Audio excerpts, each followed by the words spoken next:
Hello everybody, no one's here yet.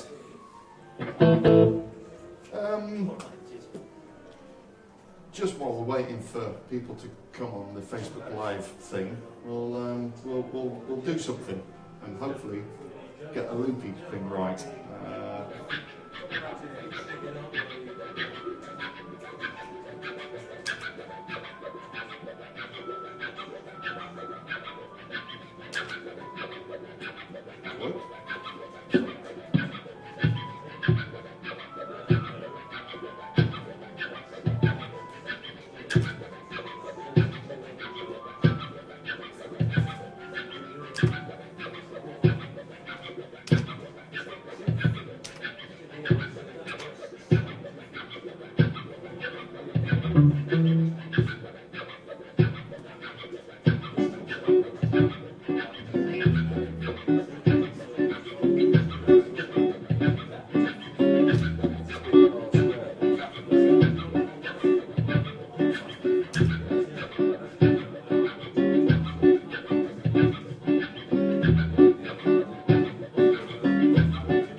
everybody. Let me turn some of this off. There we go. Welcome. Hello, Facebook land. Me a little sip of water. Welcome to Yamaha Music London and the Helix Learning Lab. So there's no kind of real format to this. I think, you know, we'll talk about Helix. We'll go really easy. We'll go through some great cool stuff you can do with it, different ways you can use the thing. Talk about the modeling, talk about some of the actual models, the updates, how I use it, how you can use it, and we'll figure it out as we go along. And obviously, Facebook Live questions, fire them along. Audience, sorry. Shout out when I get something that sounds interesting. Go, oh yeah, how do I do this? Easy. So Helix has been around for just over a year and a half now. I think when it came out, it was a pretty big shock for the market.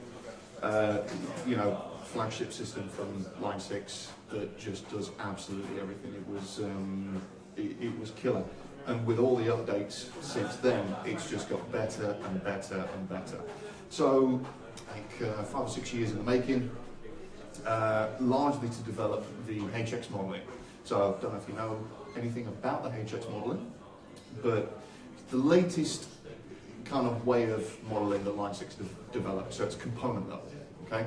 So every component of an amp or an effect has been modeled, how they interact, which gives you the kind of real, and you'll see on some of the Helix marketing, you know, the words real, smart, control. Real is the HX modeling, and it's the feel as well as the sound.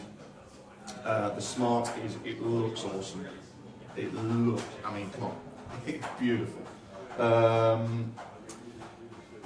And the control is integrating with your existing rig. You know, I was saying to a gentleman earlier, I use it with an amp and I use it on its own, and you can do pretty much anything you want to do with it, whether it's, you know, as a standalone unit, if you want to use it as a conventional pedal board, you know, you want to control other devices, it's absolutely, it's bonkers. So if you don't know about this thing, I mean, come and sit down and play it and feel it and all that. It's extensive. So, I suppose if we start from scratch, so building a preset, okay? I mean, the ins and outs, sorry, going back slightly. So the ins and outs, it's got everything that you're gonna need. You've got the 3 models, by the way, so we've got the LT, the floor, which I'm using here, and then there's a rack mount version with an external controller. They all do exactly the same thing, okay? So it doesn't matter which one you go for, all the same models, amps, effects, all that, all the clever routing capabilities, it's all exactly the same. The big differences are obviously the format between the 2 floor units and the rack. If you're a rack guy, you know, great. The big difference between the LT and the full fat kind of floor unit is just I/O. This one I'm using has just got more, so you've got 4 effects loops, you've got more digital capability, you've got mic input. The LT doesn't have that, so if you don't need any of that, the LT is great. Biggest thing obviously is the scribble strips on the LT, but we have virtual scribble strips, so and all the stuff's color coded, yeah, in the traditional Line 6 colors, so you should always know where you are. But let's build a preset from scratch. So you can set the interface up in a bunch of different ways. So out of the box, I don't know if Facebook Land can see the screen here, but just to show you what this looks like out of the box, you'll see that. So you've got a bunch of different presets, and that's just, a preset is a collection of gear, okay? So you add amps and you add effects in whichever order you want them to go in, and you're away. So but you can change the way this looks, and I use it in a particular way, and there's lots of different ways you can use it. So if we hit the 3-line button here, go to global settings and foot switches, we can have various ways. So 8 presets and then, 4 presets on the top, and then instant access to pedals on the bottom. We can go presets on the bottom, instant access to stuff on the top. Presets and snapshots, I'll come back to the snapshot thing. The other way around with the snapshots on the top, then snaps and stomp, snapshot, stomp on the top, and then all snapshots. So I like to have it set up like this. So I've got instant access to 4 sounds within a preset, and then access to 4 different types of pedal, okay? And press the mode, you'll see everything's blank. That's your kind of stop box mode. So if you were going to use it as a conventional pedal board, just loading a bunch of different single effects, that's kind of the screen you would look. Traditional, old school, fine, no problem. So let's just build a preset. So you've got your 2 kind of lines, okay? And that is your signal chain. So you've got your input, and you can select different inputs. We'll get a little bit more into that a little bit later. So this is just everything there. It will go through the this chain here. And then on the other side, you've got various options. So if I turn that, that's going to feed into the second path. So I can add more stuff, and more is more. As Yngwie Malmsteen once said, how can less be more? More is more. True story. And this is really handy. Again, we'll kind of get really in depth with some of this stuff later, but you can select specific outputs for each chain. So jack, XLR, the effects loop sends, digital, USB, all manner of good stuff. So let's keep it on this. So if we build, let's just build a really basic kind of preset to begin with, really simple. So let's go, and you just, this joystick here, you use this, you move this along, and you decide where you want to put something, okay? So I'm going to start here, and I'm going to press the joystick in, and then I've got all this gear to choose from. So I'm going to go to an amp and a cabinet. I'm going to select an amp. I've got 64 different amps to choose from. So my kind of go-to starting point, and again, everyone's different. I'm used to a particular type of amp. We won't go into brands and all that, but this amp is as close as I can get to the amp that I would normally use. So it's a really good starting point, and you know, regardless of kind of what you use, there'll be an amp model in there that is close to what you're kind of used to. Like I say, great starting point. So I'm going to go for this, and I usually have the gain a little bit up, so it's right on the edge, and I'll roll the bass down a little bit, and just so it's not too suffocating, I'm going to chuck a reverb in next to it, and a very simple spring, and I've lost my pick, there we go, it's going to sound like that.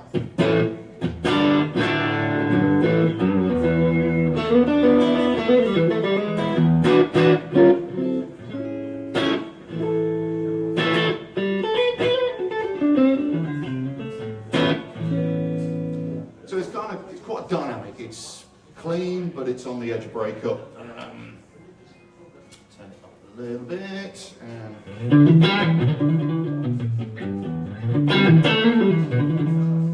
Yeah.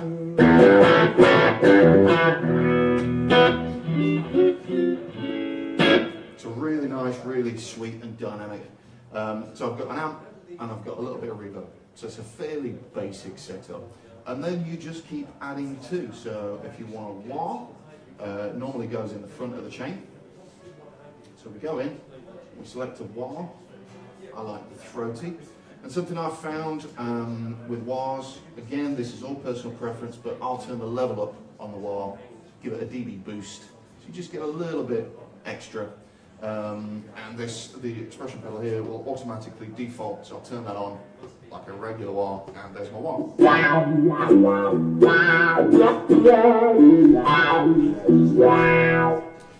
And not all of them, but most of the wahs on here will have tweakable low and high frequencies. So you can get that really low and really high, and this is going to sound horrendous, but so. You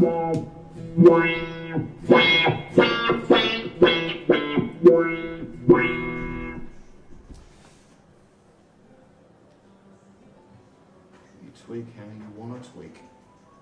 So something like that. So, just going for an old school setup, let's put a couple of gain pedals in there, so mild overdrive, and gain. So, if I go back to the stomp box section, and that's, just to remind you, just hit mode, this is where I'm going to have my stomp boxes live, all my effects, and everything in my chain, and I just select an effect. So I generally want instant access to an overdrive pedal. So, you know, if I'm doing a gig, the night goes on, I take a solo, sometimes you need a little bit more because you're playing far more notes than are necessary. Stop it. And the great thing about Helix is the switches are touch capacitance switches.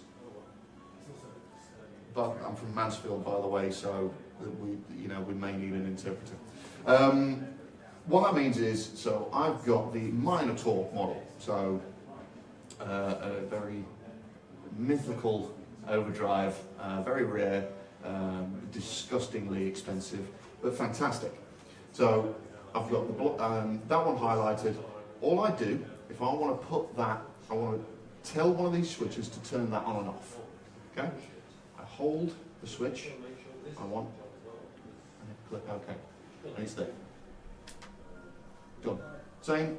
I'm going to go to the next one, which is a model of a sonic distortion pedal, and I want it there. Done. Absolutely brilliant. And we'll just add some more stuff. So let's chuck in a Univibe. Now I've messed the chain up. I like my Univibes before gain. Really simple. Hit the action button and just move it, and it'll move it around in the chain. Okay? Did you get that? It will pass through. It'll actually, it will overlap. It will jump. Yeah, exactly. So, my knee's in the way, sorry. Massive. So, select the block, press action, and then just move it. You can't see it on the screen. You can't see the screen. Oh, because I'm in the way. Oh, no. This is where this is yours. Okay. Right, brilliant. Okay, so it's there at the moment. Now it's there. Now it's there. So what I'm doing, I've highlighted it with the action button, and then I move the joystick to wherever I want it to be. Hit it again, done. Okay? So I want it there. Happy days. And go along, and you can't see what I'm doing. That's terrible. I'm going to go over here. I'm going to chuck in a delay. Keep moving my hand. And let's put in the Elephant Man delay. You've got a couple of options with delays or time-based effects. So you'll see on the left-hand side there, you've got the time. Okay, and that could be speed or rate or whatever. Speed or time, beg your pardon. If you push it, then you get note values. So you have quarter notes and dotted eighths and all that, and then that locks to the tap tempo. And a really cool feature, so if you're playing live with a click track, I've been doing some gigs recently and it was played to click, rather than tapping in the tempo of a delay, I can tap the tempo and the BPM will come up, so I can lock that to the tempo of the song, so I don't have to worry about doing all that. So really handy. So you've got your normal controls, so we'll turn the mix down a little bit, and that'll sound beautiful. And then a function called trails, right, for the delay. Turn that on, and I've not assigned it to a foot switch, so I'm going to assign that to that. And so when I stop playing, if I turn the pedal off, the delays will carry on. Right? The trail's off. Yeah? Is that what people refer to as latency? No, latency is when you kind of hit a note and there's a little bit of delay before it actually comes out. Traditionally, I've lost my pick again. Absolutely terrible. Terrible.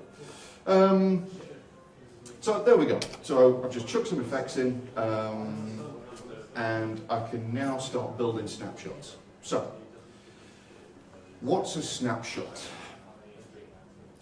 Probably jumping ahead of myself and getting a little bit more advanced than I maybe need to, but like I said, this is kind of how I use it. I think it's a really kind of great way to make lots of things happen. So you've got two types of preset within Helix. Okay, you've got the preset, which is your collection of stuff, and then you've got snapshots. So, and a snapshot is a preset within a preset. Okay, but it goes I suppose it goes a little bit further. So you can turn multiple things on and off at the same time, but you can also change parameters. So this was how I was used to working before I got into Helix. So I had a huge pedal board with an amazing switching system, and it was fantastic. And it was tons of money, but it looked great. And I spent years building the thing and all this. And then I found Helix, did everything that thing did, and gave me loads more options. But I had a very specific way of working, and it was similar to this. So I'd have kind of access to some sounds and then instant access to some separate pedals that I could kick in and out within that sound. So it's the same kind of thing how I've got it set up here. Now, if you're a set and forget kind of player, and you're quite happy to put some settings in and just access those, fantastic. You can do that as well.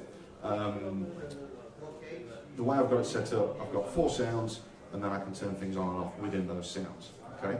So if I build some snapshots, so I've got snapshot 1 straight out.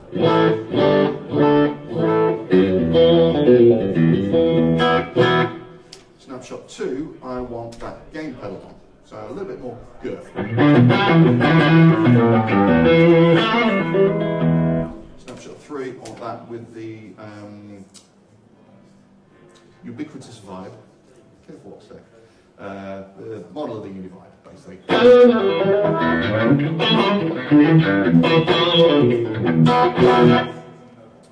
And then 4, I want all the distortion and some delay, so I can get my cheesy RevStar on.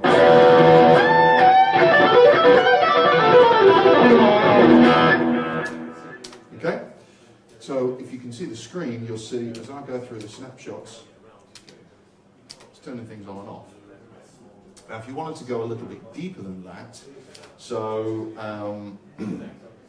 I've always found if you get an amp and it's too clean and you put a gain pedal on, well, A, there might not be enough gain that you want, but there can be quite a leap in volume, and I've probably been through every gain pedal ever, and pretty much everyone I've found has a sweet spot on volume control. So you want to get that, but then it might be a little bit too much. I've always found an amp that's kind of on the edge clipping or already clipping, it just works a little bit better. So if you hit the amp button, we go straight back to the amp settings, and what I can do per snapshot is actually change the amp setting. Okay, so if we leave that there, go to snapshot 2, if I, you couldn't see that, but if I push down and turn, and you'll see the control goes white, okay? And that means, if I switch back to snapshot 1, that's going to be the original setting. That's now a new setting. And I can do that with any of these. I find that's going to be a little bit louder, so I might want to turn the volume down ever so slightly. So that should, in fact, just to show the difference.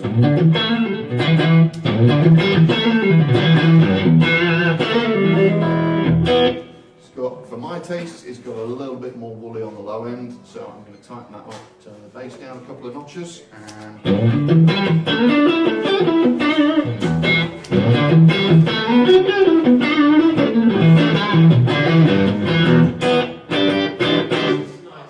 that's why I love this particular amp model, because you can get, you know, really sparkly clean sounds out of it, or that great kind of on the edge of break off. So I'll show you the difference between, so with the, so I'm getting down a little bit more on that actually. So super clean versus, and then kicking the overdrive pedal, and the other one.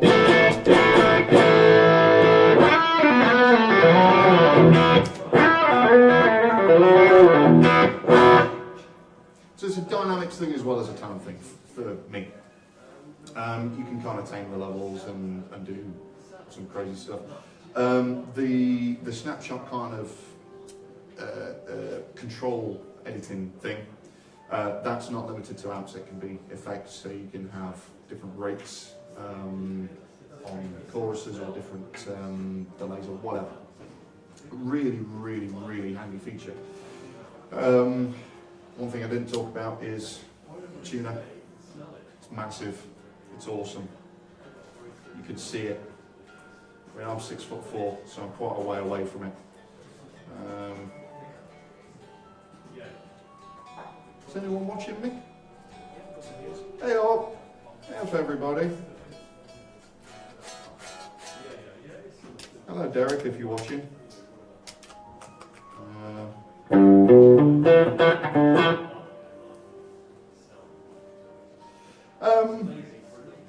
So we just built a preset, dead easy.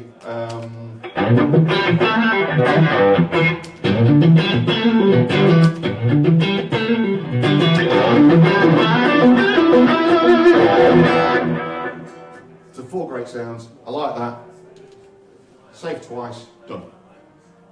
Right? Dead easy. I've still got my wah on there as well.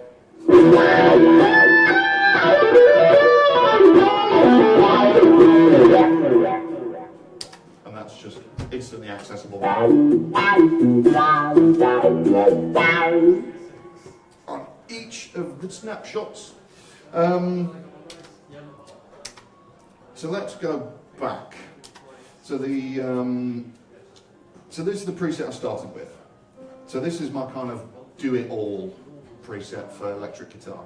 So same amp model and a ton of effects, and just to show you, if I go to the effects section, that's everything I've got in there, right? And I can just turn things on and off, just like a really old school pedal board.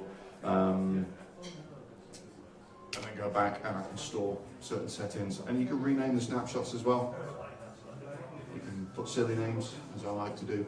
You know, you can set this up so you know, each snapshot is, you know, intro, chorus, verse, turning different things on or off. However you want to set this up, you can set it up, and it really is, like, hopefully kind of you've seen how quick and simple it is.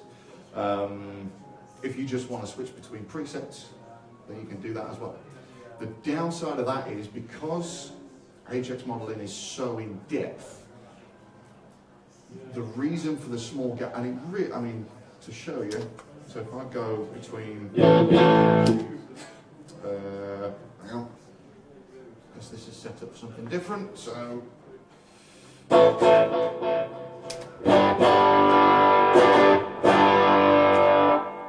So the gap is this between switching presets. Slight, you know. Because I'm an idiot, it's enough to bother me. But I'm an idiot. So yeah, it really is negligible. But the one thing that switching between presets does do is it cuts the delay trails off, which is where the snapshots are a really good feature.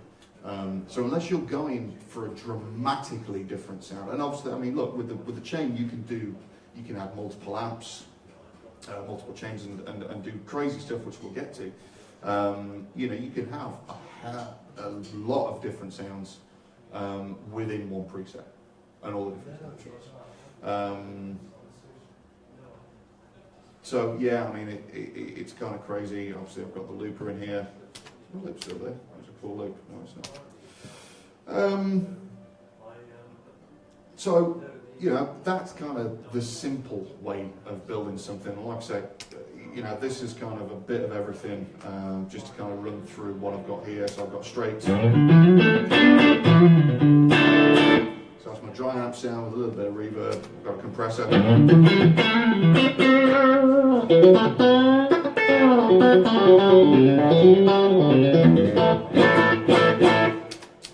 I've got a T-Mar, again, low gain overdrive pedal.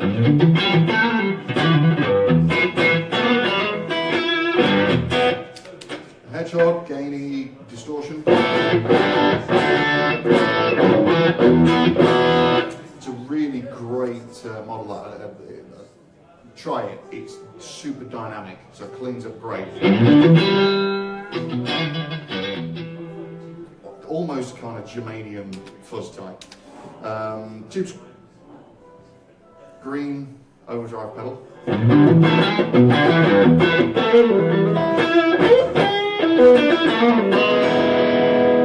And I can stack these in kind of various different ways. So again, something Helix is really good for is experimenting with gear and sounds as well. So if you just buy one for the studio, you really mess around and then transfer that into the real world and it does exactly the same thing. So if I stack, something I always love to do is stack low gain overdrive pedals together to get a certain sound and a certain feel. So or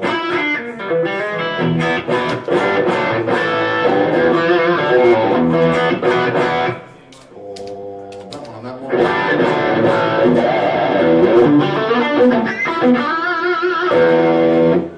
Or that one and that one.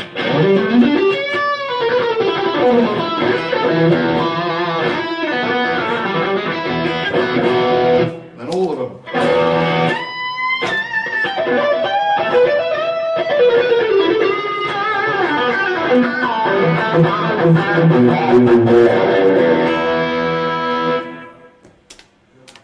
Fun. I've got a flanger in there.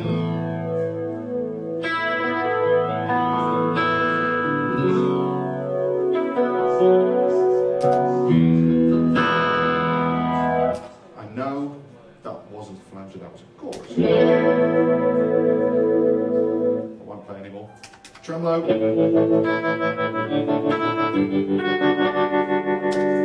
Give me vibe. And that's kind of, that's everything I would normally use. That was kind of my pedal board setup. And I can add, you know, anything else. If you run out of space on the switches, for example, you can actually, let's say, for example, on your clean sound, super clean sound, you're going to go from clean to gain to low gain, but you're never going to have a compressor and a gain pedal on at the same time, right? You can save space and you can assign multiple functions to one pedal. So I want to toggle between the compressor and this particular pedal. So something I didn't say, by the way, you can touch the pedals to assign them to a switch, but if you want to just kind of tweak them on the fly, you tap the one you want to tweak and all the controls come up just like that. And that's with bare skin, so it won't do it with your slippers on. So go to that and then hold that. Now, yeah. So now that, boom, that will toggle between those two pedals. Yeah, so they're never going to be on at the same time. What did you actually do? Okay, so let's go back to that one and tell that to go back there a minute. Yeah, you can see that. So I'm never going to have the compressor and that overdrive on at the same time. Yeah. So I want to toggle between them. Yeah. So what I do, I'm on. either of them, doesn't matter. I want to assign them both to this foot switch to toggle. So I go, boom, done. So exactly the same as assigning it to a pedal just on its own, but you're assigning, you just go to whatever block, and then you hold the button down. So, just an example again, let's chuck in, you can't see what I'm doing, bear with me. Okay, be with you in a mo. Right, so I've put in a solo boost, okay, just there. So with my delay, I'm only going to add delay if I'm doing a solo. And if I'm doing a solo, I want to be louder. Yeah? So I've just put in a clean gain block. It's just added 2 dB of boost. So I want that to come on at the same time as the delay. Okay? My delay is there. I've taken my joystick and I've highlighted that gain block. So I go to that. Okay, now I can see the that gain block is highlighted, which means it's on, but the delay is off. So if I press that, that's going to toggle between them. So what I want to make sure is they're both on. So I'll make sure they're both highlighted, and that will now come out of that. You'll see the gain block and the delay come on at the same time. And you can do that with tons of different stuff. So if I'm going for a solo, I want a little bit of dirt as well. So if I go to that green pedal, put that on there as well, I'm actually freeing up space as well. So mess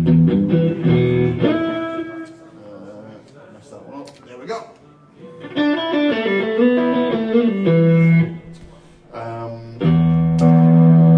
Turn 3 pedals up. Yeah? And then per snapshot, again, like I said, you can actually go in and change the gain structure or the delay time, the feedback, you know, for feedback on one, you know, really get quite in depth with it. One thing that was confusing me a little bit was yes. Like these mode things between presets and this kind of pedal board setup. Can you have one of these pedal board setups per preset, or is it just one pedal board thing and then presets are something totally different? No, so so the snapshots and presets, like I said, are sort of one and the same. So snapshot is just a different name for a preset. Yeah. If you want to set this up like a pedal board, so you can actually, well, yeah, it's like that. So if I go foot switches, I mean, it doesn't really matter which one of these you're on. If we just go with presets, for example, and you can have 8 switches or 10 switches, if you can see that there. So 8 switches means just those pedals are going to be active. Yeah, for the pedals. 10 switches means when you go into the pedal board mode, it's all of these, like that. Okay. Yeah. So for simplicity and just for this particular demonstration, so we've got it set up like a pedal board. Okay. In fact, let me just put these back. For visual concept. So I've got some pedals on a conventional pedal board setup, and I'll just go in and tweak them as I would do an old school pedal board. I go up a preset, that's just going to load up a bunch of different pedals. Yeah? And you can do that a million times.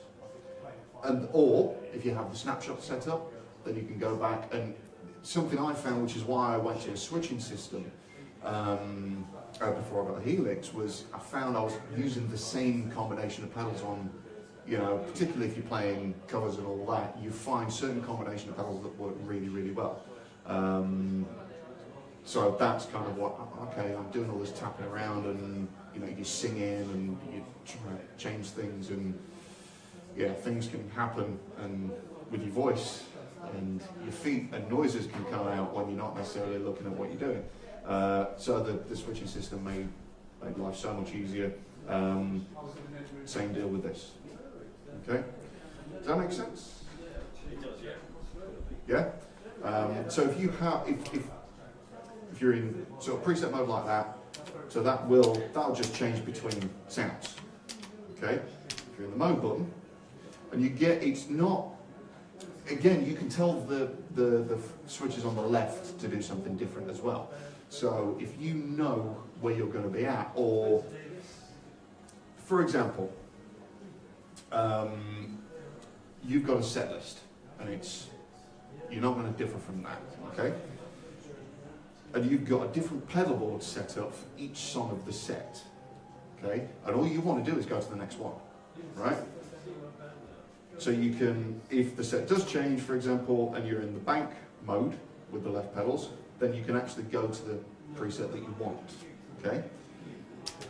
Or, go in, try and not get in the way. So just to go that again, so 3 lines, global settings, foot switches, so you can go presets or snapshots, okay? So I want presets. So now, you've seen those 2 buttons are now presets, I'll just go straight up to the next preset. And it immediately loads up everything else that's in there. Yeah? Cool. Okay. And just put this back because I'm really anal and sad and have no friends.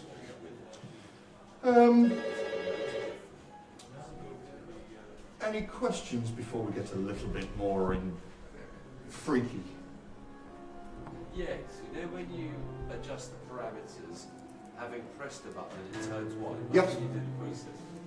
How, this is the first question, how does it get it to go back to not being white when you're using it normally? Because using mine and having done that, I can never get it out of the white mode. It won't, because you've kind of then entered that mode. Corrupted it. Yeah. So it's kind of a case of, So even when you shut down and restart or whatever, if you've not saved it, yeah, if you kind of come out of it and go back, then it'll revert back. If you've saved it, yeah, if you've saved it, then it's there, basically. So it's kind of going forever. back. Yeah, so it's going back to, it's remembering your starting point, Yeah. right? But there's a cool trick there, actually. So let me just call up a new preset. By the way, if you want to clear everything, so I'm going to do that now. Action, clear all blocks. Okay, everything's gone. Right, I was bored of that setup. Let's go. So let's go in and just select, oops, something for whatever reason. So these are the default settings. So the personal people that have programmed this particular amp model, when that loads up, this is the perfect settings in someone's mind. Okay, optimal. That's the word I'm looking for. So if I tweak that, and I'm not happy, I want to get back, I just push the button, and it'll go back to the factory settings. What did you do again? Sorry. Right, so I crank the gain up, oh I don't like that, Yeah. I want to go back to where I was, just push the button. And that's going to come out, okay, so that's on 8, if I crank that up to 10, I don't like that. But I want once you've saved variations, you can't do it, it. exactly, once you've saved it, it's there, okay? So once you've saved it, you can never revert to the standard settings. Well, without a refresh or something. No, good question. So I've tweaked, so this is my first preset, I've tweaked it. There you go, yes. Even if you've saved the preset, talking rubbish, even if you save the preset and you want to go, I mean, you can change the model and go back to it. So you can actually like delete the thing and then reload it up, right? Or, yeah, So like I just did there, on that particular amp model, the default drive is at 5.3, I put it on 8, I press the button and it'll go back to the factory setting. Yeah? And that's the same on everything.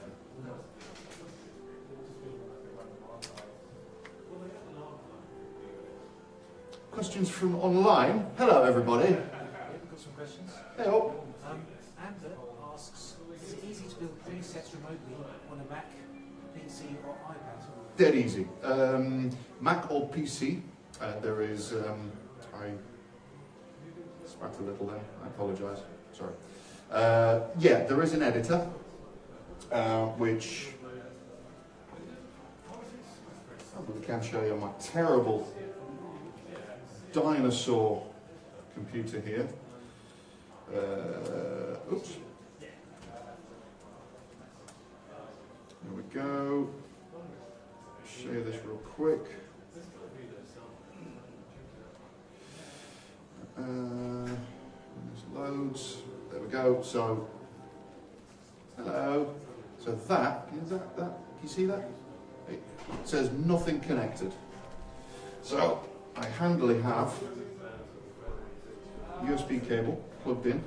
I plug it in, and in theory, well,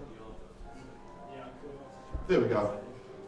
So that's a mirror of the of that screen, and I can move things around. I can add things. It's a little bit quicker to rename snapshots using the editor. This is free, by the way, Mac or PC.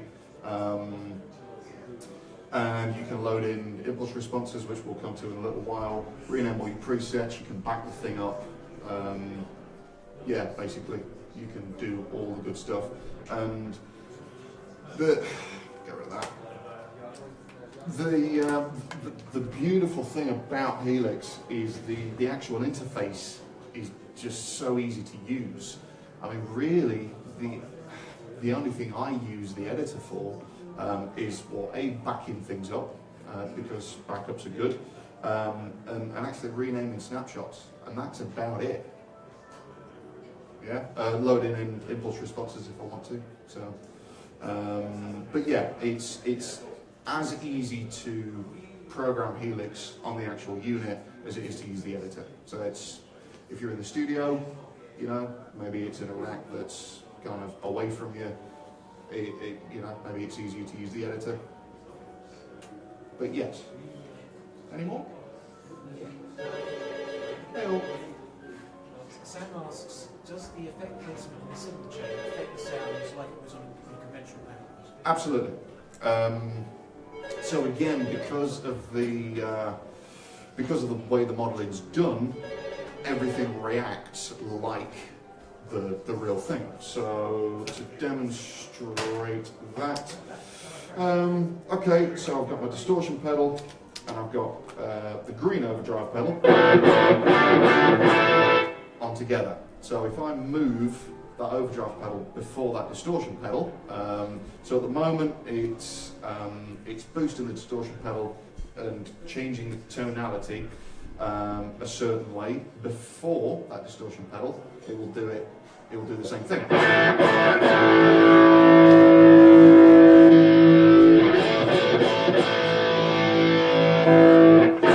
That's after.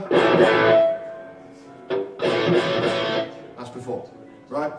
And it's the same with what have I got loaded up here? Oops.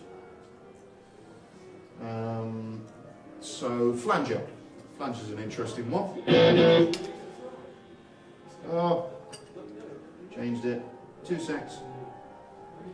There, done. Dropping my pick for the last 3 days.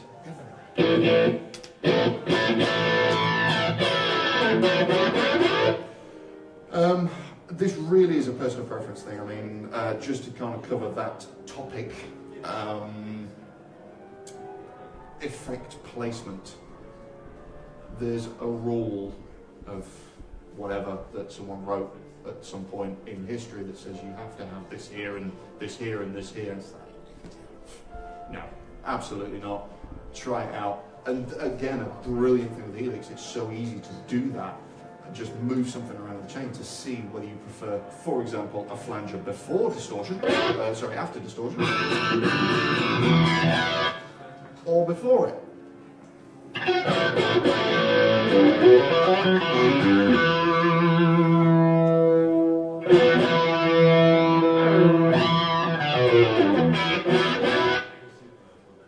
Sound responds differently.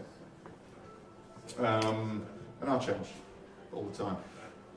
Delay before distortion is always an interesting one, but loads of people did it.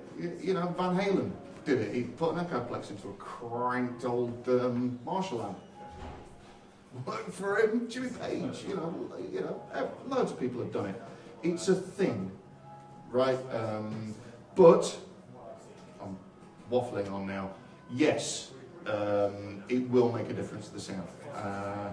But it's dead easy to change it back, move them around and experiment and get some really great sounds or horrible sounds as well. Okay.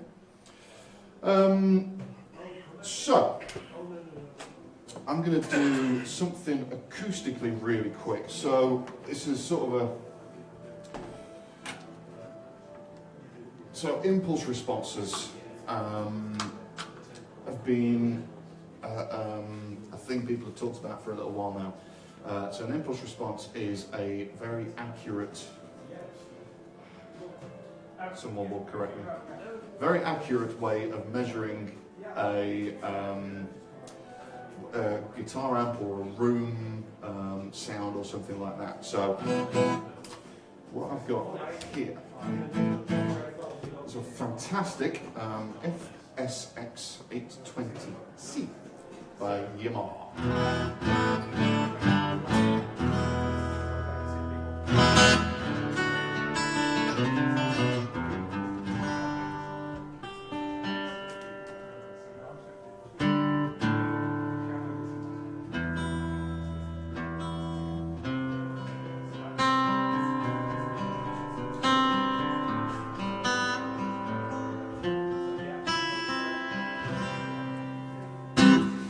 So that's going straight in, and I've got a mic preamp and a little bit of reverb.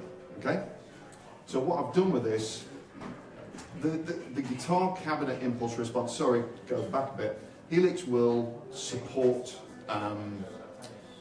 It's an impulse response host, so you can load in all these different IRs. Okay, I'll say IR because impulse response said lots and lots of times will get really boring and annoying. So you can load in a ton of different IRs, whether that's guitar cab models or in this case an acoustic guitar impulse response. Okay, I love the inbuilt guitar cabs. It's just dead easy, and I'm not using up memory or space or whatever.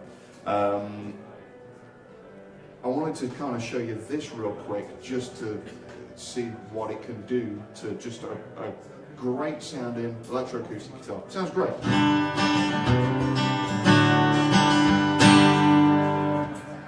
But it's got that very typical, a little bit of kind of top end.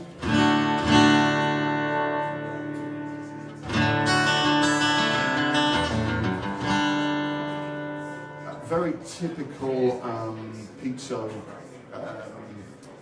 quack, you know, it kind of, yeah, you know, it's kind of, it sounds great, but doesn't sound as great as that, okay? And you are limited. I mean, Yamaha have some fantastic electroacoustics that the A series, some of the APXs, you know, a bunch of different models with their SRT system, which does mic modeling, and you get all those dynamics in. But I've got a Helix in front of me. I've got one of these. So what I've done, I've loaded in an impulse response from a cutaway auditorium, to basically a very, very similar shape and size. So you'll hear the difference. So.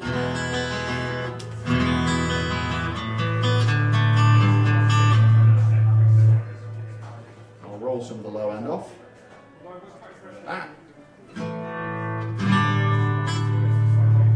Easy, Tiger. you get all, just that kind of airiness comes back. I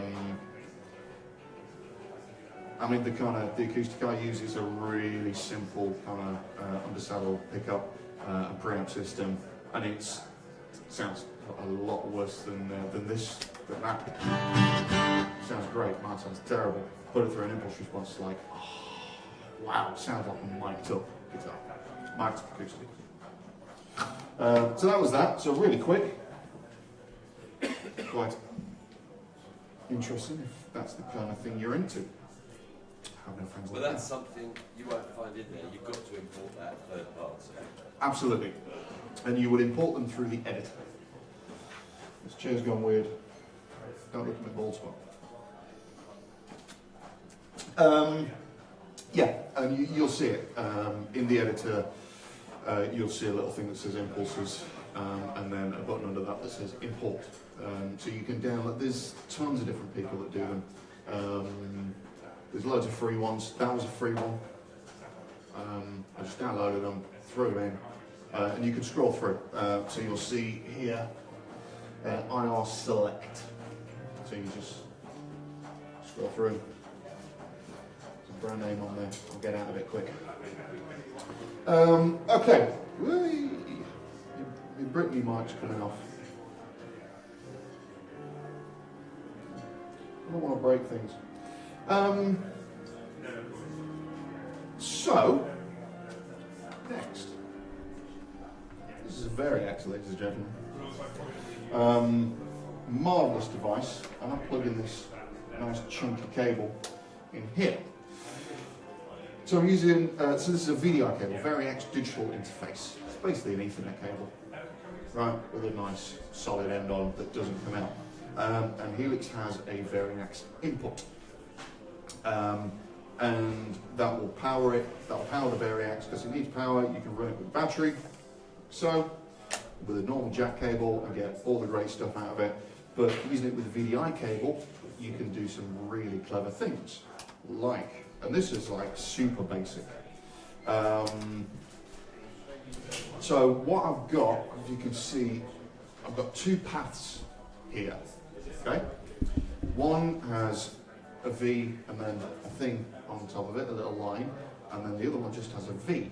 So the two different paths, I've separated the magnetic pickups from the modelling in Variax. So very quickly, Variax is a digital, if you don't know, Variax is a digital modelling guitar. It's a bunch of different models. This is the JTV 69, there's a 59 and an 89, different styles, and then the Variax standard. Much cheaper price point.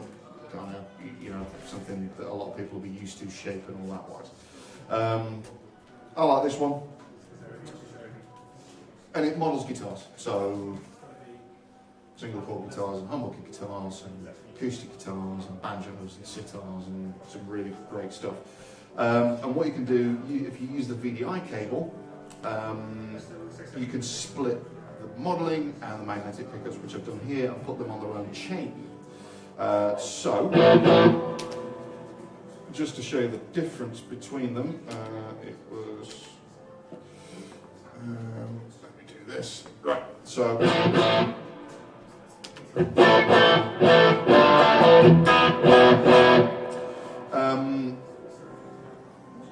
on this one, there we go, okay, okay.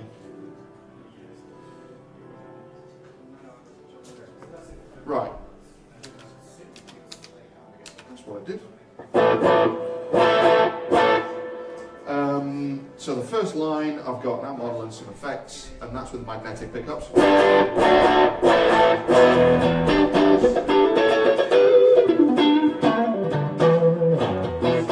And the top row here is the effects for that. So I've got gain pedal,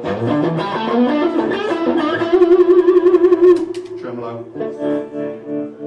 delay, and then a filter. Just when I want to be silly. And then the bottom row, I've got two gain pedals, so I'm basically able to turn the amplifier off. Yeah.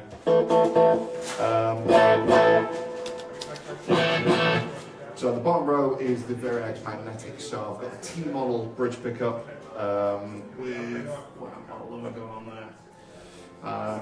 British Plexi bright channel with some gain. I'm going to turn it down a little bit, turn that up a little bit.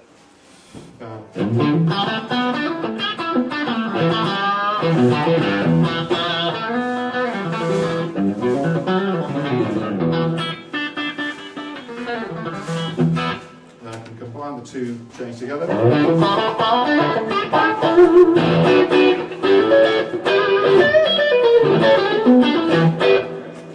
So I've basically got two guitars going through two different amps and two lots of effects at the same time.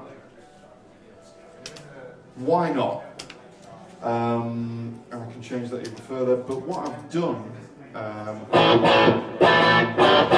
okay, so yeah, I've left the T-model bridge pickup on there, just add a gain to them.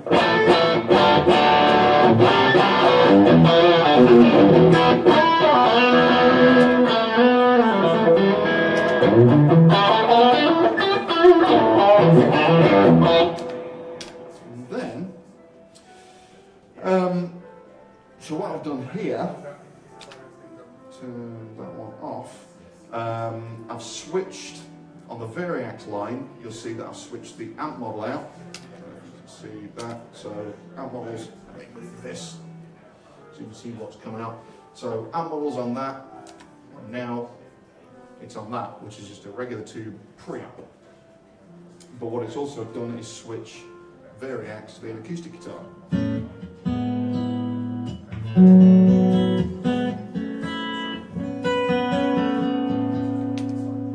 And what I can do is run an electric guitar and an acoustic guitar at the same time, which sounds lovely.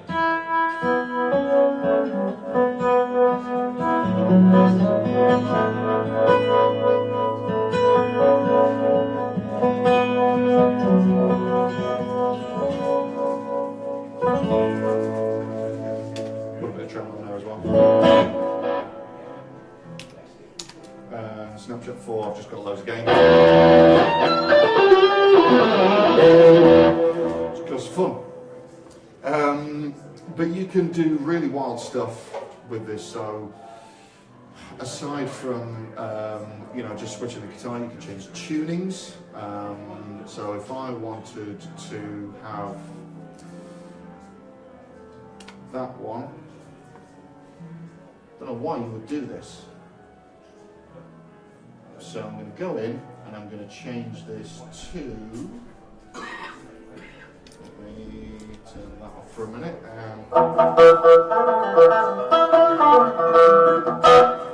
put a banjo on, just because, take some of that low end off a little bit, take the gain down a little bit. And what I'm going to do, I'm going to change the tuning. So I'm going to take it down a seventh. My guitar theory knowledge is awful, so I don't know how this is going to sound. And I'm going to put some chorus on. I'm going to add some, no I'm not, I'm just going to leave that. So now,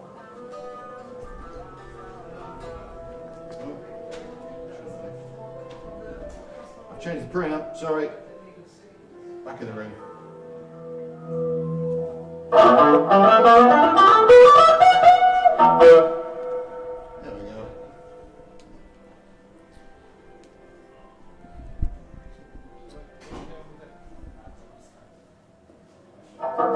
There we go. There we go. So now, just silly. I've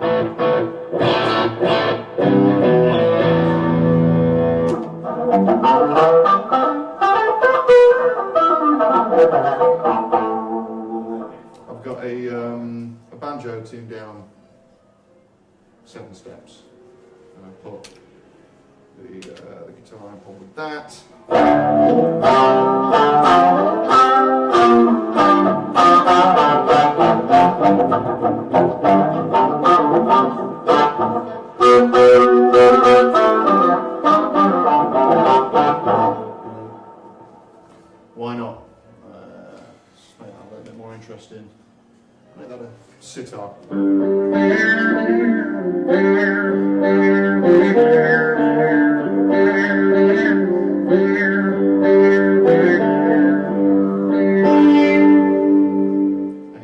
snapshot, so you can actually change the tuning. So if you were really lazy, you could actually have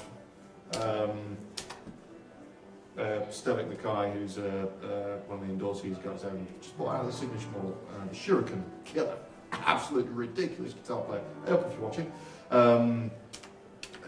He's got some stuff where he's changing different tunings per snapshot and do some really crazy stuff.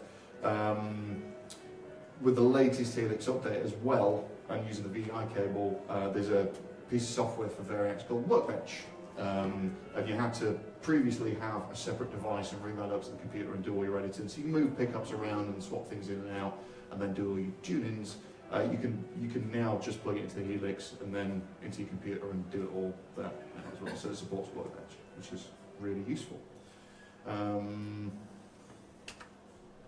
So that's that. I'm going to switch back to the jack cable. Okay. Good. Questions? Questions? We have a question from Sam. Oh. Can the expression pedal be used as a pitch shifter? Yes. Next. Show you. So let's turn the vibe into pitch and synth, and let's just do pitch wham. I'll keep it on here for now. Actually works really well as a pitch shifter. I need to turn my volume pedal off for a minute. Turn the one on.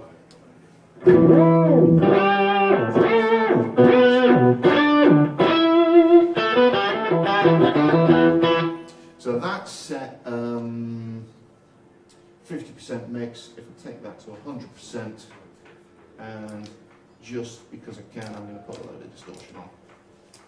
And all of a sudden, that's some delay, and so now it's a proper whammy.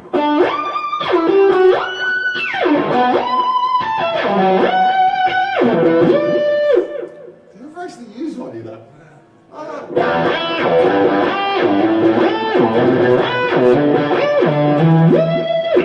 Yeah, sorry. That's the good thing about this is with the mix control, you can probably get some really horrible noise.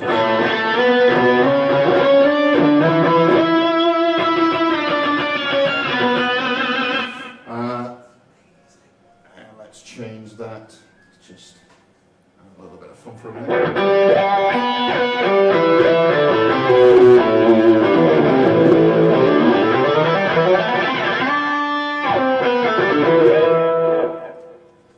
Fun! Loads of fun! I'm going to play with that when I get home. Sorry. My wife, if you're watching, I'm going to play with that when I get home. Okay, any more? Okay, that's from Chris. Yeah. Can you do everything on the rack version that you can do on the floor model? Absolutely. How do you control it? With the controller. So the rack mount, do we have a rack mount version here? It's in the rack. It's in the racks. It's all screwed in, so we can't get it out. Yeah, so if you can see the screen, the rack mount version is that. So that bit kind of up, and then obviously all the stuff on the back panel. The controller is that bit. So you don't have the expression pedal, but you do have all this stuff. And it'll work with kind of any expression pedal. I've just ordered the Mission one, which the company called Mission do one specifically for Helix, which has a toe switch as well. So basically it's like this, so you can actually kick in the wah or kick in whatever effect you tell the toe switch to turn on. And you can toggle between a whammy and a wah, and it's great and really solid, not loads of money. And that lets you do things like the pedal edit mode, which you messed around with that at all? Let's do a little bit on that real quick, because this is killer. So let me turn that off because that's just going to get silly. Okay, so pedal edit mode. This is really useful. This was the first unit, I believe, that I've ever seen anything like this on. So let's say you are using Helix as an all-in-one solution. Okay, so this is your be-all and end-all, and you're going direct into the PA using monitors or floor wedges or whatever. So this is your amp sounds, your effects, and everything. And you've got another guitar player in the band, and you're playing, and you realise halfway through the gig he's louder than you, and that's not good. Yeah, the other guitar player can never be louder than you. But you're doing something. You're playing, Dream Theater.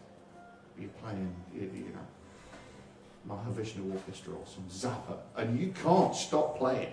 Right? There's a song that I play with my band. I can't stop playing, and one night I noticed the other guitar player's louder than me. The pedal edit mode lets you do things without taking your hand off the guitar. So, so I'm there. Let me just make this a little bit more prominent. So if I turn my channel volume down. So this is where I've got everything set. And I'm playing along. Whatever. If I hold the mode button down, now I'm in pedal edit mode. And that will spell out everything that is in this particular preset. Every piece of gear that's in the particular preset. So I'm not happy, guitar player's louder than me, I want to turn my volume up. So I've got a solo boost programmed in, but I want to save that because when the solo comes I need to be really loud. So I'm just going to go to my amp, and then I've got all the controls there. And the one in particular I want is the channel volume. And then, so that's set at 4.9, what happens now is my expression pedal here controls that. Right? So I can turn up.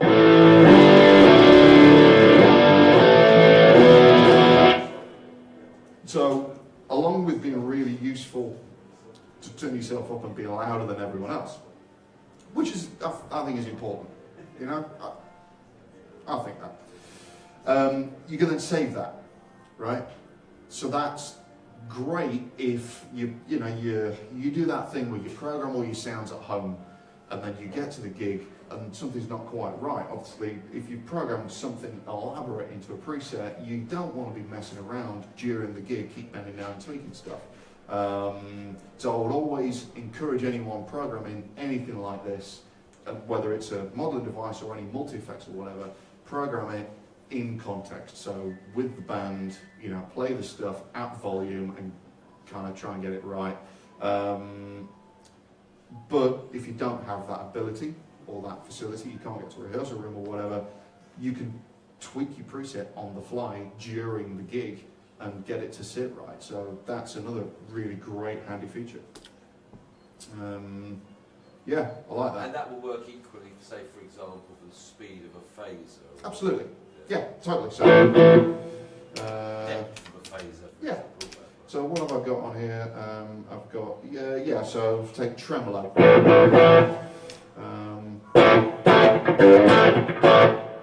best turn it on, haven't I, really? Tremolo, speed. So that's actually changing the note value.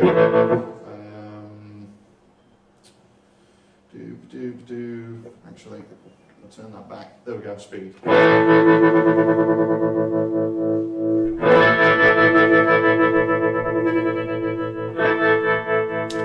That's what I like. Do it with the chorus.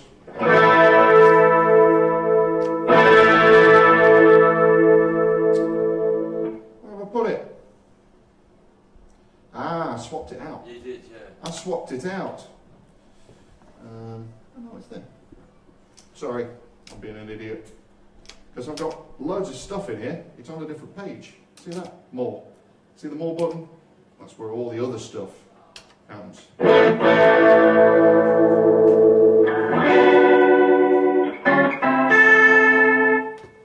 could control the speed of a Leslie cabinet, for example.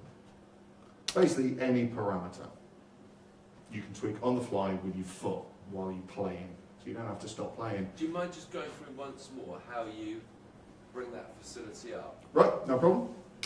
So I'm in a sound.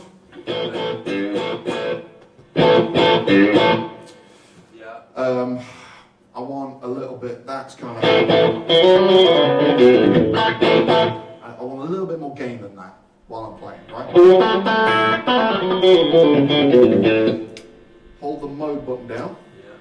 That's where all your stuff is. I know in that particular sound, it's that I want to change. So I click on that, and then I've got all my parameters. So I want the gain. If you hold the mode button down, it will always default to more, will it? No, it will go to the pedal edit mode.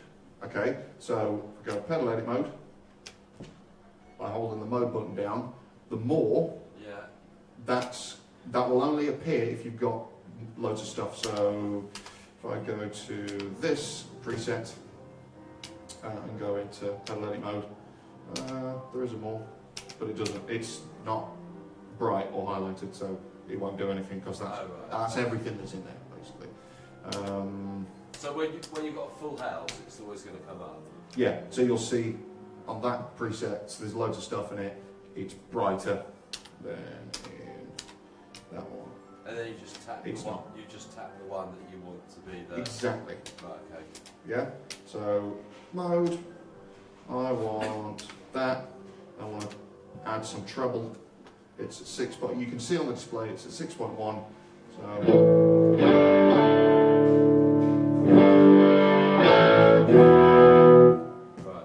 And then you can just hold the exit button down and that'll save that forever. So like I say, great if you need to get a sound to sit in the band mix. Or, you know, obviously different rooms sound different as well. So you might find that, you know, you need to tweak that every gig per room. I mean, this does have a global EQ, so that could be you kind of mastering EQ.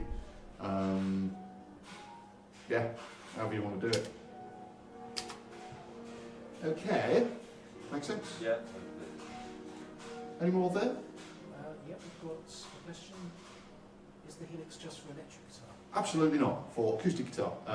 You obviously came in late. Where were you?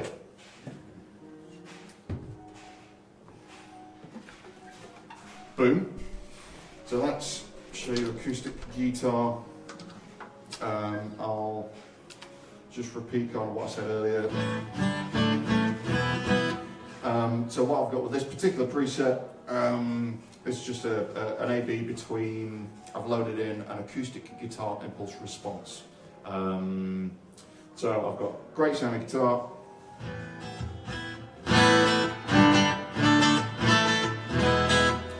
If I load an impulse response onto that,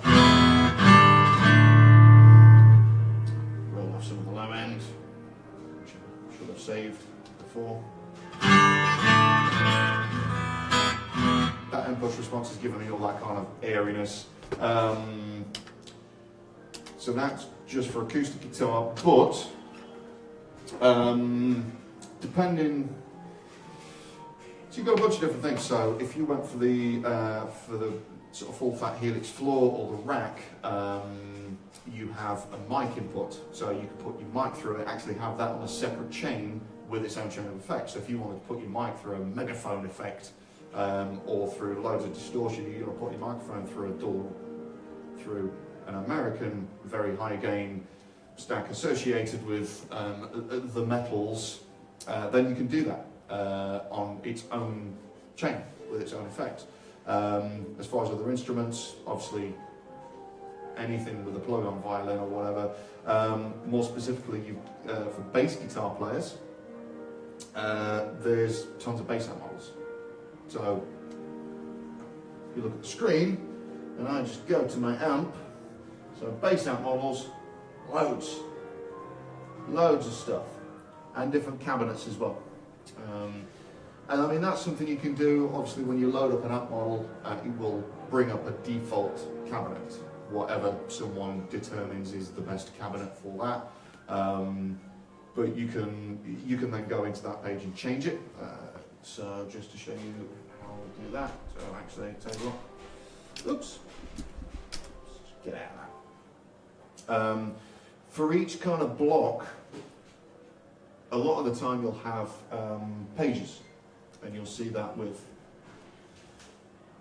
little dots here, and then you just scroll through the page and you get all the stuff. So I get to my cabinet and I can change the microphone, I can change the distance of the microphone from the cabinet, the actual level of it, or I can just change the cabinet. So one of many different cabinets. If you load up the amp and the cab separately, you can do dual cabs. So you can actually have two completely different cabs, or two of the same cabs with different mics or mic placements.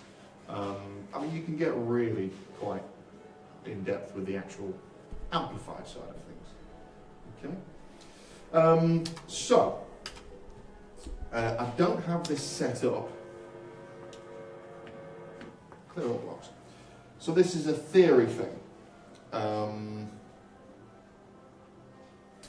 So you wanted to use it with an amp, didn't you? I did. I was going to ask you while you're in the chair, if you could explain the loops, Yep. 4 cable method, and what do you do if you want to use an amp, but you don't have an effects loop in that amp, but want to be able to control that amp through the loops?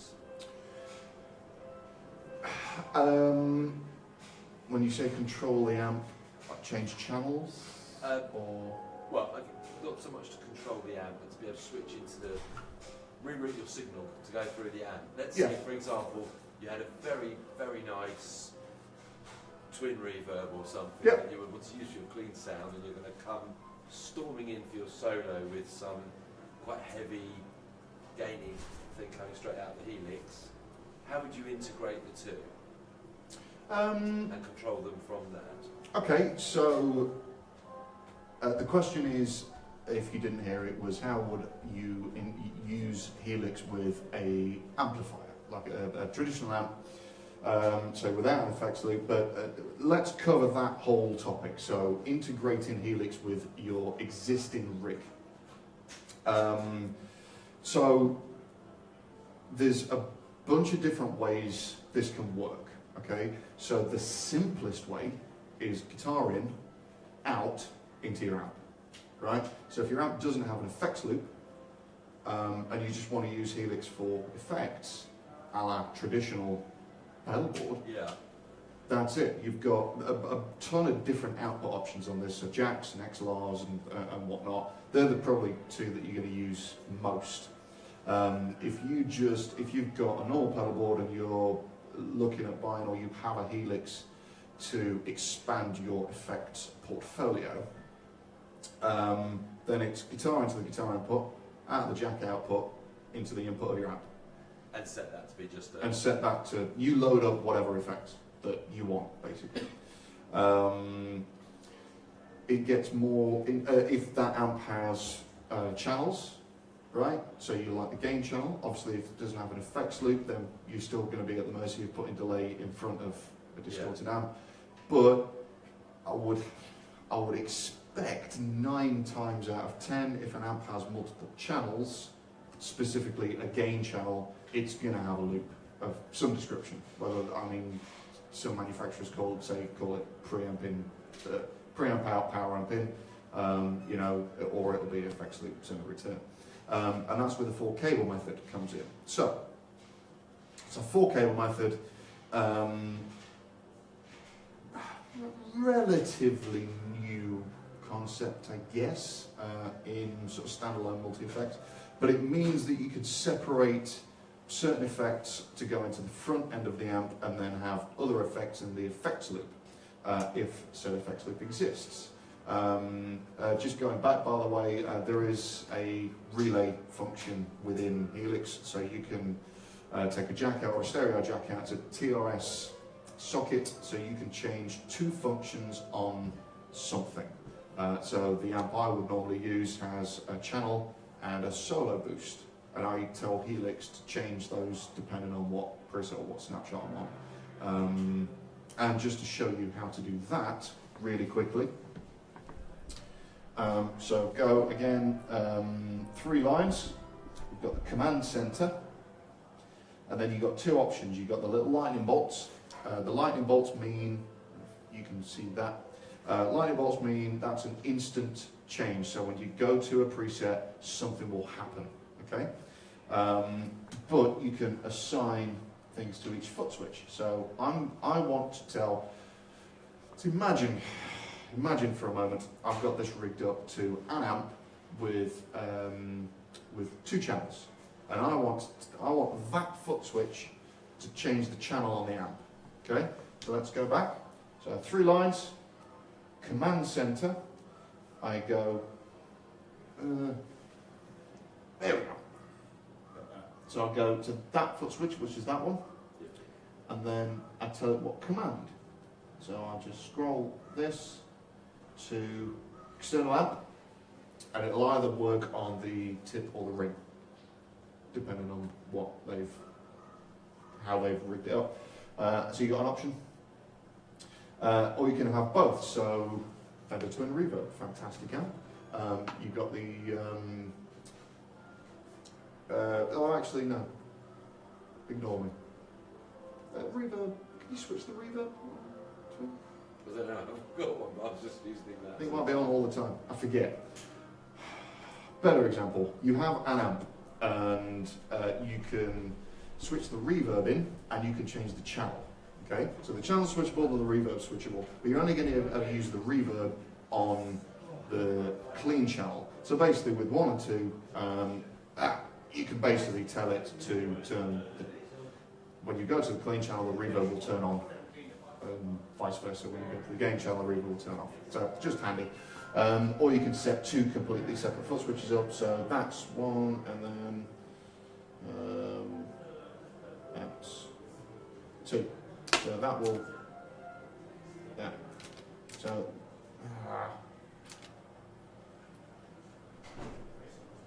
there we go. Yeah. So that's controlling the tip. That's controlling the ring. No jokes. So let's say that's the channel and that's the solo boost, or that's the reverb, that's the channel, whatever, basically. And that's the external, whatever it's called, ext amp out. It's just a reverb. That's what you have to put the TRS into. Exactly, yeah. But if you only have a channel switch on your amp, you only need a standard jack cable. It doesn't have to be a TRS or stereo, whatever you want to call it. So if it's only channel, then just a standard jack cable will be fine. And if you just want to use your amp to effectively turn it on or off, i.e. to either be playing through that amp or the Helix. Right, okay, so where do you plug into? Okay, so we'll come back to that, because that's then getting into a little bit more interesting routing. Okay, so if we go back to 4-cable method, so that's where, so just to remind you, we're splitting, so we're having distortion boxes and maybe compression before going into the front end of the amp, and then say delay and reverb in the effects loop. And with that, I came up with a really cool system, a really cool routing, okay? We've not actually talked about the routing at all, series and parallel and all this business. Oh, we've got time, by the way. 20 minutes, okay. So 4-cable method, initially getting your head around how to plug this in is the difficult bit. I'm an idiot, so it took me ages, but I got it. So I've got blank, and I'm just gonna, and this will be apparent in a minute. So I've got guitar input, jack output, and I've got this all plugged in. So I'm going to put in an effects loop. So on Helix LT, you've got 2 effects loops to choose from. On the floor on the rack, you've got 4. So I just go in, scroll down to center of return, and for the sake of argument, I'm going to choose effects loop 4.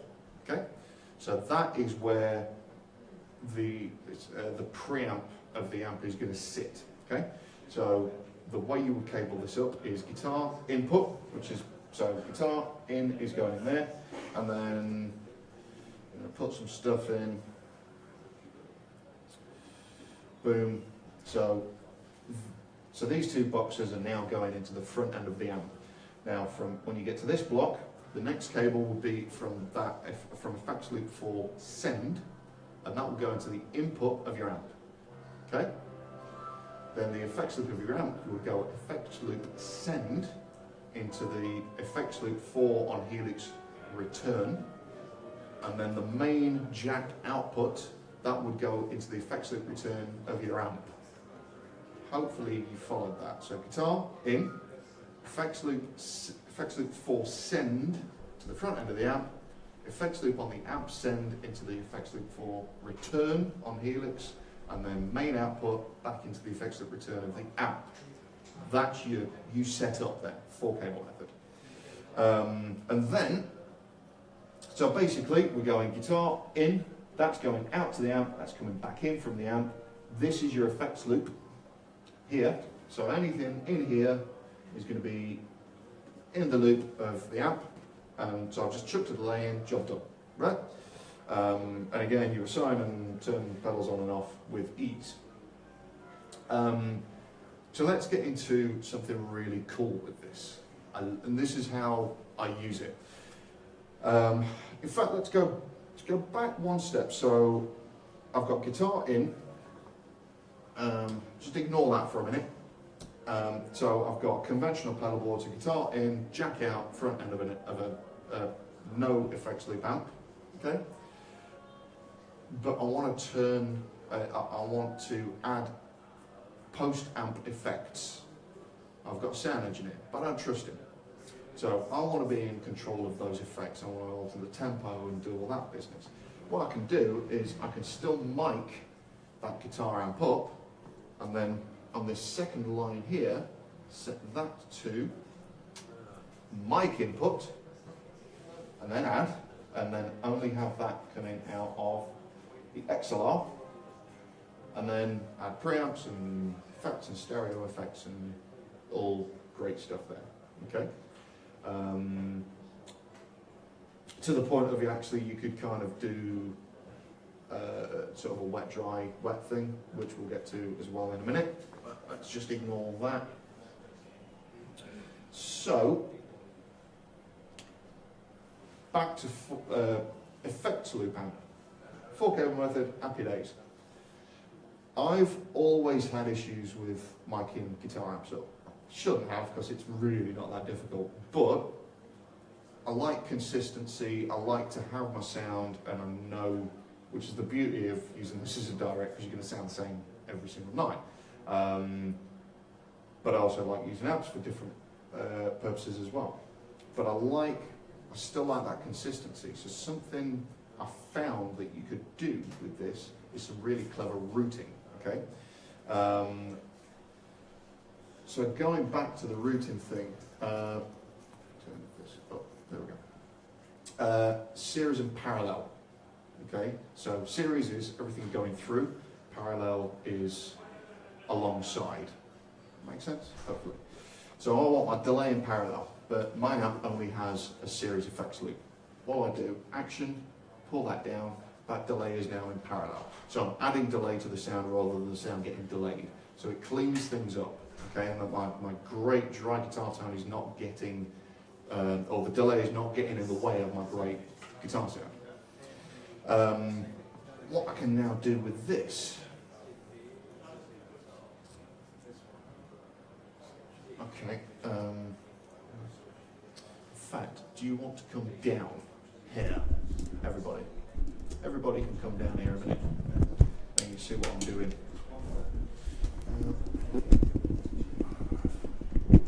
Still going to be in the way. Okay. Right. Okay. So at the moment the chain is guitar in, effects loop of the amp, delay in parallel, great. Then I'm coming down into this chain, which you'll see why in a reason, because there's nothing in there. And then I'm going to go out to the jack. Okay, so that's my traditional setup. happy with that. The amp I use is really expensive, and it's dead heavy. And I haven't got the money or the muscles to carry two of them, but I like a stereo rig. So this is great. So what I'm going to do, I'm going to turn that to a stereo delay.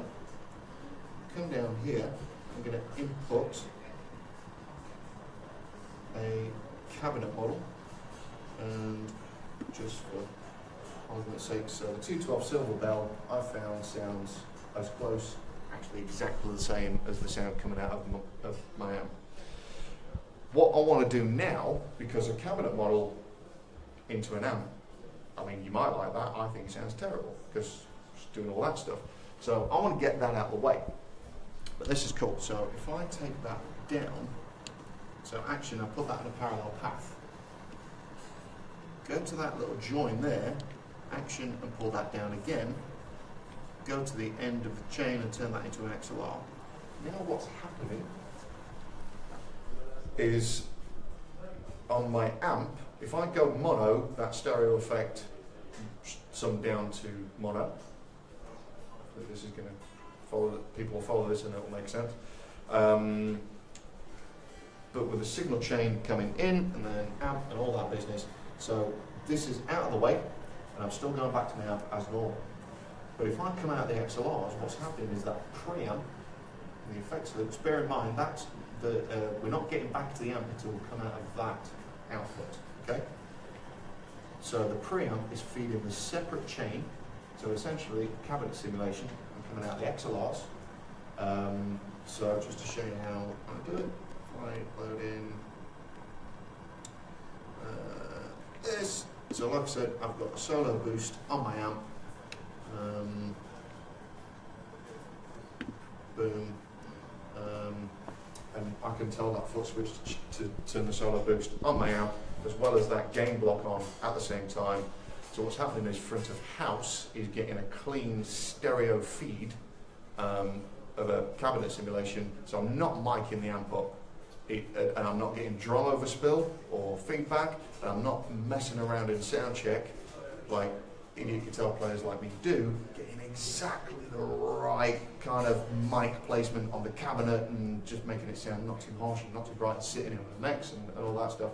Just load up a cabinet simulation, get the preamp to do the hard work and feed it into Helix and then go out stereo. So now, my lovely amp that I can't bother to carry or buy two of, I've got two of them as far as the audience is concerned. And I'm getting ping pong delays and stereo reverbs and pans and all those kind of great stereo effects that I couldn't do with one amp and a microphone. Yeah, that was the kind of, that sold it for me. Just that feature, it was like, oh, where has this been all my life? And I mean, you can get single devices that that just do that, so you can send a feed and put them in with splitter boxes. And I think I worked out the device I was looking at, it would have cost me another 800 quid just for the device, and then another 100 quid on the splitter just to do that. And all that took was me thinking, I wonder if it will do this. And you find this with Helix, you kind of go, I wonder if it'll do this. Chances are it will. You know, it's crazy. So back to your thing, so you want to use your amp for certain sounds, and say FRF or 4-inch flat response for other sounds, okay? And yep. The trick is, can I run them both together? Yes, that's really simple. So get rid of all that. So essentially... So what I'm asking is, theoretically, can I have my Marshall type sound coming out of my Helix FRF? Yep. And my twin reverb sound happening at the same time, coming from yes. that straight to that? Absolutely. So, just to show you what that would look like, so you want the kind of classic rock sound coming out of the Helix, yeah? So that's that. And then, I'm not too bothered about what goes in here. So just for the sake of argument, that's some effects. I'm using a couple of pedals with a real amp, yeah. right? And then I'm using Helix with an amp model and some other effects, okay, which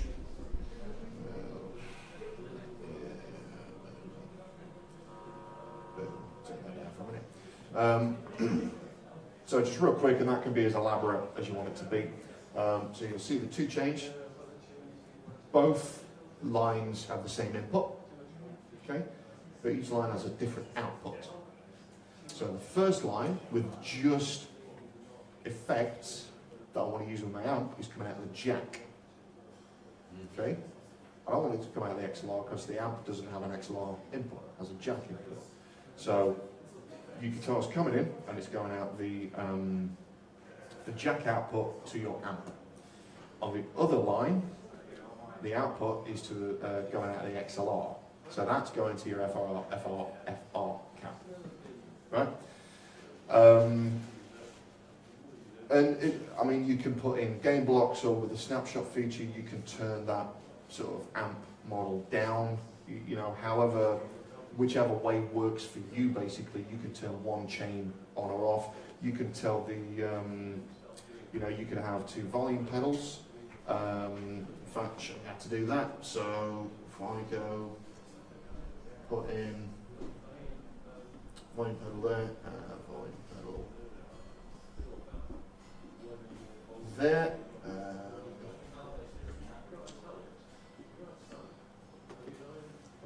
So I want the expression pedal to change the volume. So I've gone to the volume, I hold the position down like that. Learn controller, and then just tweak that, and that's just learnt. So I want that pedal to alter the volume. Okay? So if I go to this one and I do the same,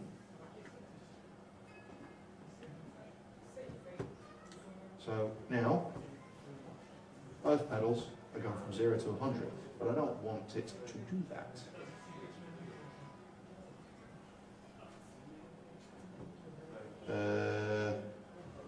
Hang on. Remember how to do this. Controller assigned, expression pedal 2. Right. Other way around. I think this works.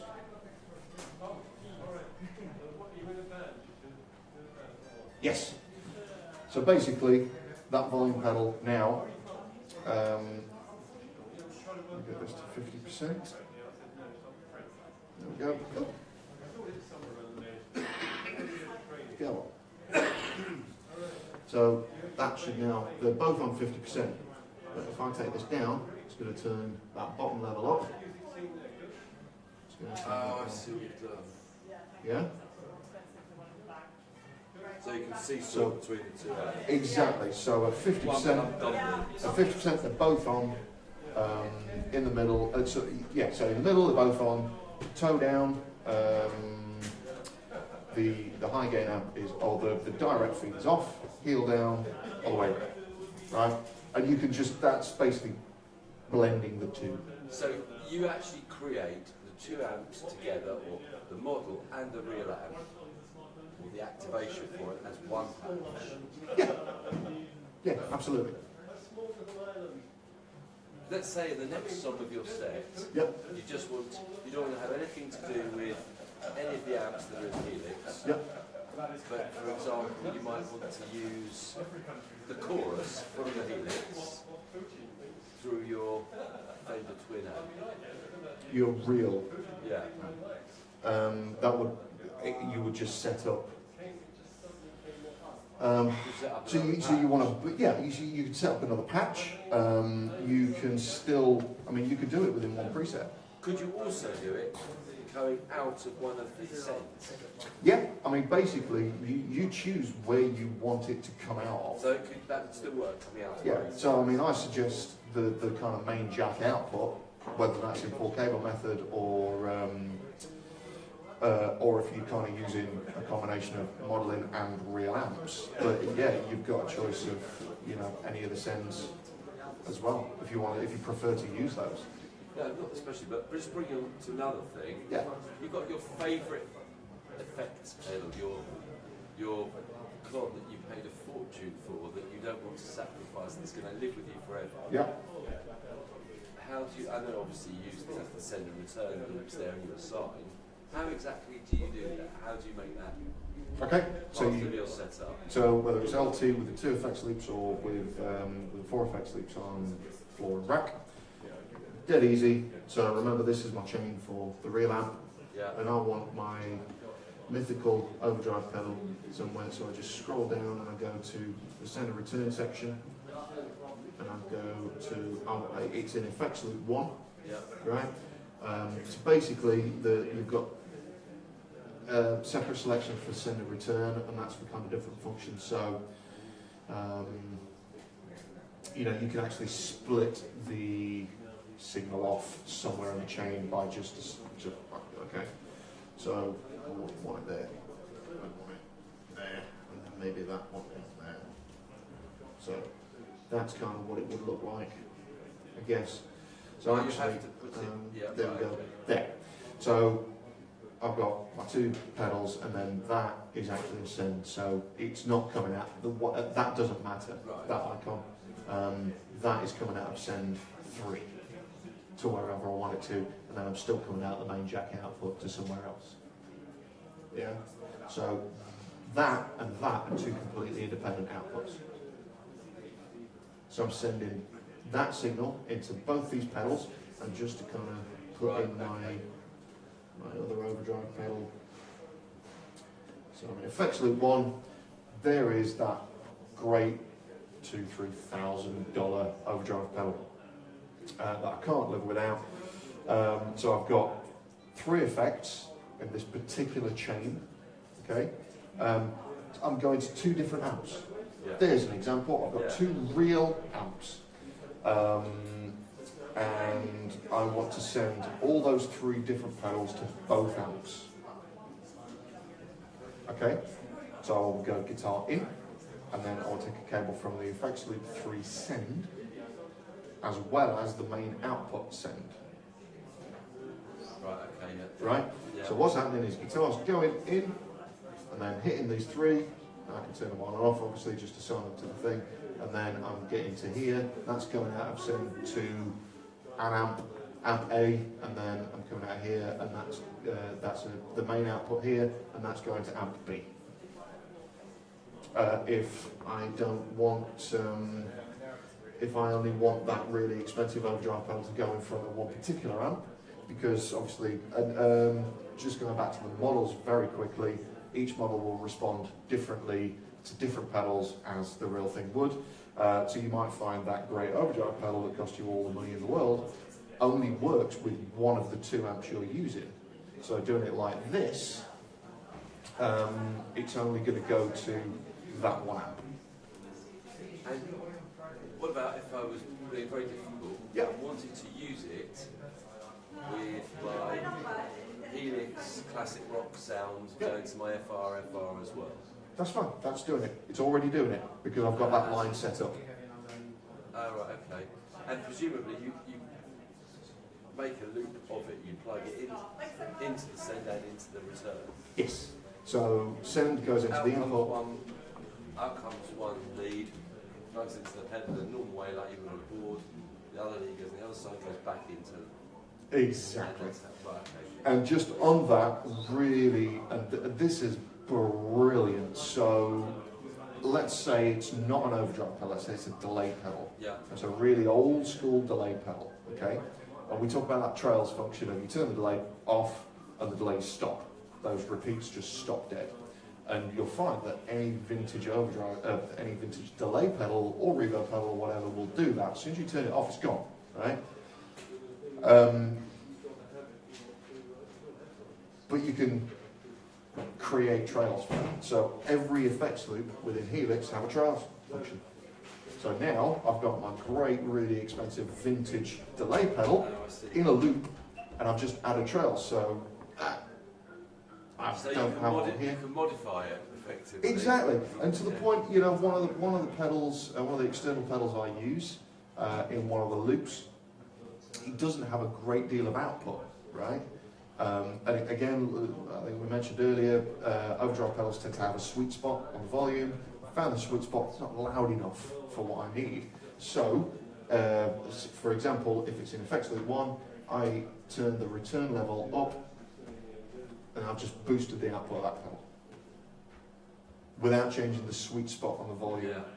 Yeah? It's really handy. It's like, and this is the kind of stuff you find. Oh. Or if you're a bass player, okay? A good buddy of mine built a blend, right? So basically, so he's got a drive-through. It's great for bass where if you're adding distortion, you want a clean sound as well, just so it doesn't get too muddy. Let's say your gain pedal, fuzz pedal or whatever is in effects loop 1 and we've set it up, but you want a drive-through, you've got a mix knob as well.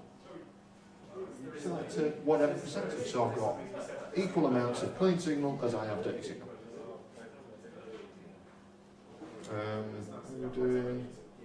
We're at time, so quickly, any more questions online? Question from Joseph. Hey up. Where's the coolest place you've used the Helix? Where's the coolest place I've used a Helix?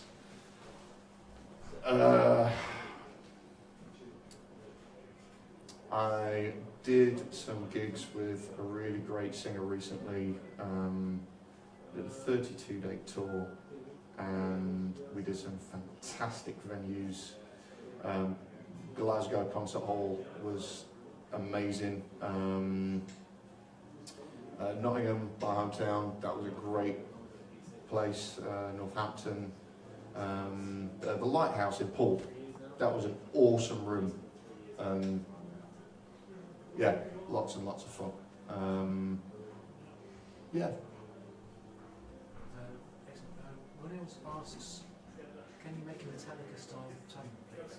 Probably. I'm not great at that sort of stuff. This is where the subjective thing comes in. So, okay, what Metallica? Which one? Was that a recent question? Or is he gone already? He's maybe gone already. Tell you what, yes, probably, with a little bit of tweaking. Metallica isn't a band I listen to often, so I'd be kind of doing it a little bit blind. But I mean, I'd load up, say, a rectified style amp, and then maybe a gain box or something, and tweak till it sounded something like in my head. And I had this, I was talking to a customer recently, and he was into gent. I have no clue. I don't even know if I'm saying it right, so let alone play it. And I'm messing around, and he was describing the sound, and I'm like, oh, well, this, that, the other, great bloke. And it was wrong. It was just so wrong. And I gave him the guitar, and he was playing, and I'm tweaking sounds, and it was so wrong. So I says, look, just get, okay, idea. So there's a website, customtone.com, and you can throw in, you can download custom-made presets from people all around the world. I've not done any yet, but Paul Hindmarsh, who you'll have seen, there's loads of his stuff on there, fantastic. There's artist sounds on there, and there's genre and song specific. So I said, give me a band or an artist, or give me a song. And he did all of it, and I did a quick search, and lo and behold, top of the list was the artist and the song he mentioned, and I went it loaded it in, and he played and went, oh, that's it.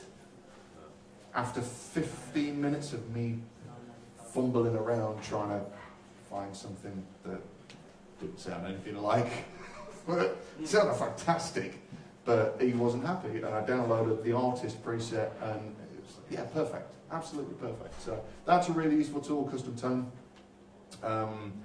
I mean, quickly, stuff we kind of didn't get to cover that Helix will do. Through MIDI, you can tell any of these foot switches to send MIDI messages. So let's say you're using, an amp that doesn't have channel switching, traditional jack channel switching, but supports MIDI. There's amps, great amps out there that do that. You can assign each foot switch send a different MIDI message to change the channel on the amp. And again, that can be stored per preset or snapshot. That can also trigger something on a DAW, so a loop on something like Ableton, or tell Cubase to do something. So really, really useful, handy tools. If you've got a system running your lighting rig, we're guitar players, we like to show off. I can tell this button to send a message to a computer through MIDI that turns a MIDI controlled fan on and a strobe. Right? And I'm there, and yeah, that would be really awful with me these days. But he's gone, come on, that's cool, right? That's really cool. And there's a million other things that we've not covered. If you've not checked Helix out yet, go and check it out, right? Wherever your local store is, if you're in London, we're at Yamaha Music London now, got loads of them in here.